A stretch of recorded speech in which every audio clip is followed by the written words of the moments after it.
Yo, welcome to Hard Pass. I am your host, Jacques Slade. Today on the show, we've got Adidas trying to throw us off the scent, more headlines about Pandas, Tiffany's, and white cements, this week's hottest releases, and of course, our Hard Pass. All right, let's start with some hot takes. Breaking news. Just as we were about to start recording, the next reimagined Air Jordan will be the Playoff 4, aka the Breads. And if the mock-ups are even close to what will drop in 2024, the urge to become like Denzel at the end of training day grows. Like, I'm putting cases on all y'all for liking these. Like, you think you can do this to me? Give us another retro of the Bread 4s, man. I will personally make my 2019 Breads look old and beat down by 2024 so I can just re-up again and do the same to that retro too. I wish King Kong did have shit on this so he could throw it at this whole reimagined series. Sorry. Okay, so this is a public service announcement for all the aspiring small sneaker brands out there who want to make a name for themselves, but think the only way they're going to get noticed is if they borrow an already established design like the Air Force One or the Air Jordan 1. Look, I've got the just released New Balance Kawhi 3. Now this picture, this is the Air Jordan 11 Low IE. This picture, Kawhi 3. IE, Kawhi 3. Jordan IE, Kawhi 3. Michael Jordan, Michael B. Jordan. Vibes, man. Nobody's gonna sue you for vibe infringement. Come on. And this is the part of the show where Hard Pass has to disclose that we are not lawyers, nor do we pretend to be lawyers. All information and material in this are general information purposes only and not intended to be legal advice. And now that we said that, as of this recording, rumors are circulating that Adidas has come to agreement with Kanye to sell off the remaining 500 million euros worth of Yeezy product that the Three Stripes has in their inventory. While Adidas has previously claimed that you-know-who will never see a penny from any future Yeezy sales, TMZ is saying that he has a clause in his contract that states he gets paid even if the shoes are rebranded, hence the alleged reunion of sorts. They should call that rule the Kobe rule or something. Anyways, if true, this is not a move to restart the partnership, but rather the next and possibly final step in a messy sneaker divorce. However, neither Adidas nor that guy, congrats on getting married again or whatever, by the way, have confirmed these rumors. And this is where the story goes off into different directions. Some outlets copying and pasting the same IG account that started this rumor are saying that Adidas will be selling the Yeezy as is, while others are speculating that they will be rebranded. And there is no consensus in these stories about whether or not Adidas will make the new rebranded Yeezys or stop production altogether. In other words, nobody knows anything. And this could be the most annoying version of the sneaker telephone game ever, where the rumors just get dumber and dumber. And speaking of Adidas, let's talk about their very recent efforts to make us forget about their troubles.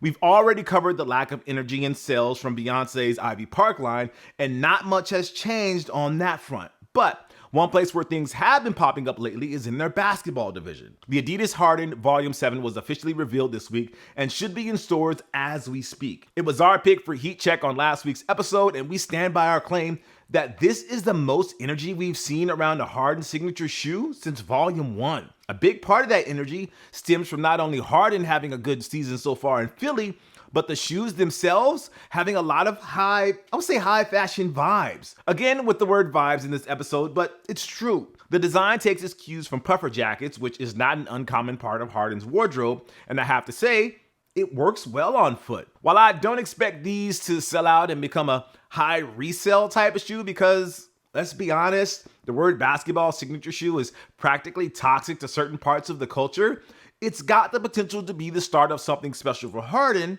and Adidas.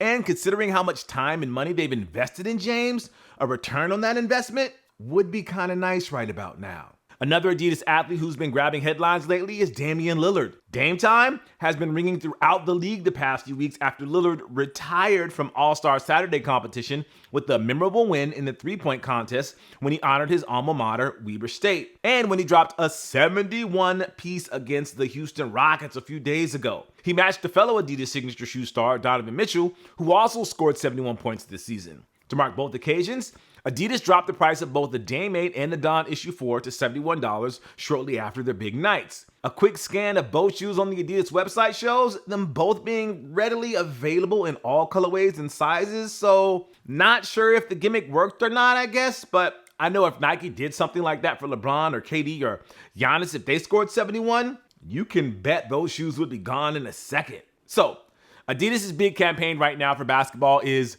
Remember the why. It's got a lot of fear of God vibes, again, with that word, even though Jerry Lorenzo and Adidas have put out a statement that whatever they're cooking is still in development and that his brand is not a part of this. Anyways, remember the why is a back to basics approach when branding is simple, clothes are oversized, and signature shoes are monochrome. I doubt future colorways of the Dawn Issue 5 or the Harden Volume 7 will stay this clean and simple, but I gotta say, they are really leaning into the late Kobe Bryant's early signature line in a way that we haven't seen in the past. Yeah, a retro of the Crazy 8 is always going to be welcome, even though I'm never going to be a fan of using the word crazy when they really mean Kobe. But the Top 10 2010 making its long-awaited return after nearly 30 years? That's something I can believe in, something that I can get behind, and something that I didn't know I wanted until right now. Why? Because it's the shoes that Bryant wore when he made his NBA debut. And if you're a Kobe fan, that should mean something to you, right? I know it does for me. And then there's the Crazy Infinity, a modern take on the polarizing the Kobe. Unfortunately, I have yet to see these in person, so I can't really make a judgment on them. But man, I can't believe it took Adidas over 20 years to give that shoe an update. I hope that when I finally get my hands and feet on a pair of these, it will solve the issue I've had with the Kobe since they first came out. And it's the fact that they look ugly as hell after you wear them. Like, I'm not one to care about creasing a shoe because, duh, that's what sneakers do. But the way they distort the Kobe's has bothered me for the longest time.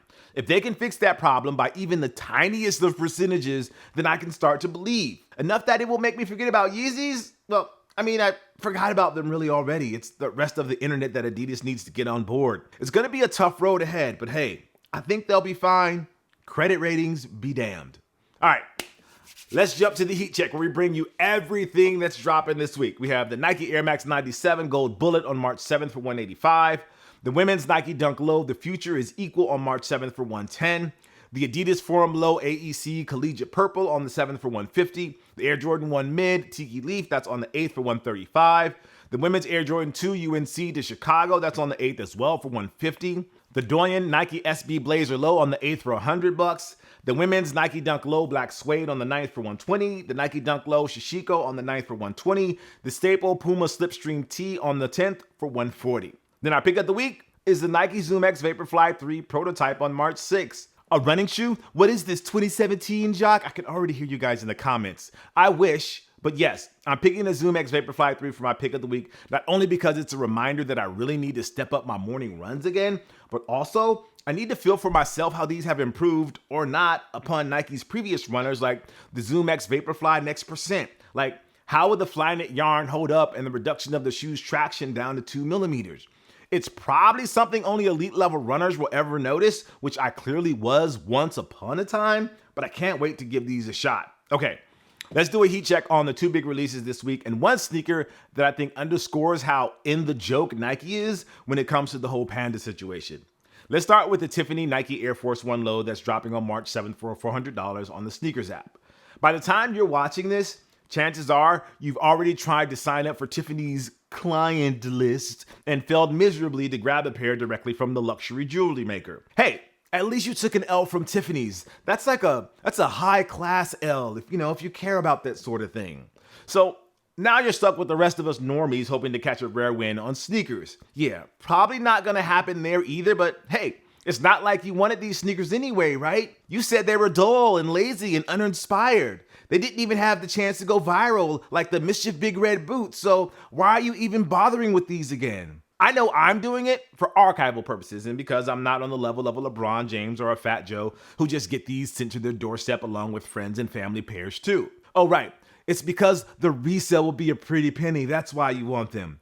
Man, could you imagine the frenzy for these if they weren't so mid? This is like the quantum mania of sneaker releases, a moneymaker that will garner a lot of publicity despite a ton of criticism from both the media and the public. So next up, we got the Air Jordan 3 reimagined in the white cement colorway that's dropping on March 11th for $210. Look, we've already said our piece about this sneaker. It's cool that we're getting a retro of one of the most important Air Jordans ever made in the year 2023.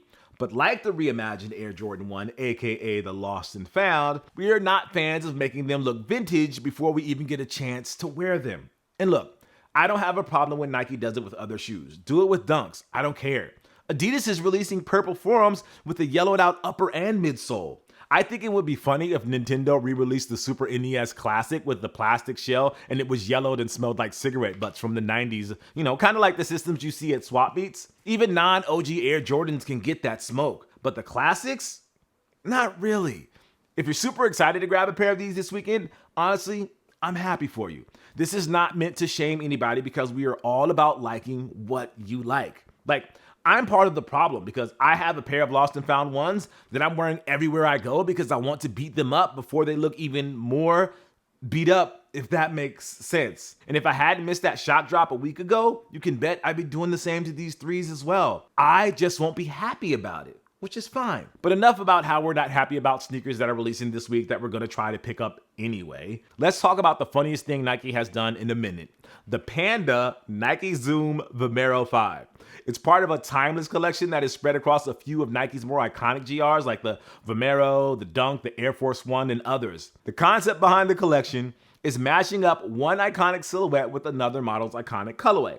For example, the Air Force One Timeless is getting a rendition that replicates the color blocking of the royal blue colorway of the OG Air Max 1. Another release has the Dunk being remixed to more resemble a Vomero 5. In plain English, Nike is doing something they've been doing with Jordan Retros for a while now. It's not a new concept, but it does look interesting when you look at the mashups that they're going with, which leads us back to the Vomero that's inspired by the most popular and most hated release in the current Nike roster. I'm talking about, of course, the Panda Dunks. That's right.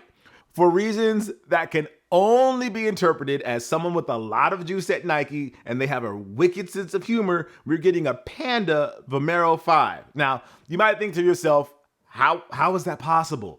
The shape and design of the Vomero 5 doesn't exactly allow for a one-to-one interpretation of the Dunk, and you'd be right.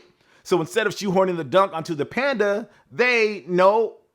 actually, that's exactly what they did. Nike actually just shoehorned the Panda onto the Vomero by giving you a removable overlay. Without it, the Vomero looks like, a Vomero. With the overlay, they become an elaborate joke to Panda haters. There's no release date on these yet, but if Nike does not release them on April 1st, I'm going to be very, and I mean very, very disappointed. All right. It's time for this week's Hard Pass. We're taking a look at something in the culture that just needs to go, like the shaming that's going on right now with the return of a classic. Later this month is going to be Nike Air Max Day, the sneaker holiday that Nike invented or made up or whatever you're going to call it to celebrate their most iconic label. I mean, yeah, Jordans are a world unto itself, but Air still comes first. Literally. Every year, Nike uses Air Max Day differently. Some years it's to celebrate what's coming out right then and there, and sometimes it's a platform to introduce something new and revolutionary in the near future. We've seen instant classics like the Air Max Zero debut on Air Max Day, legendary collabs like Sean Weatherspoon's Air Max 197, or is it 97-1? You know what shoe I'm talking about. And then there are whole product lines like the Vapor Max that take over. We also get plenty of retro releases leading up to and around Air Max Day. Vote backs with results that no one is ever totally satisfied with, and a lot of pictures of people wearing Air Maxes, ranging from the hype to the obscure to a GR that was just bought on that day to get in on the fun. It's free marketing for Nike. For 2023, Nike is going with something old and something new.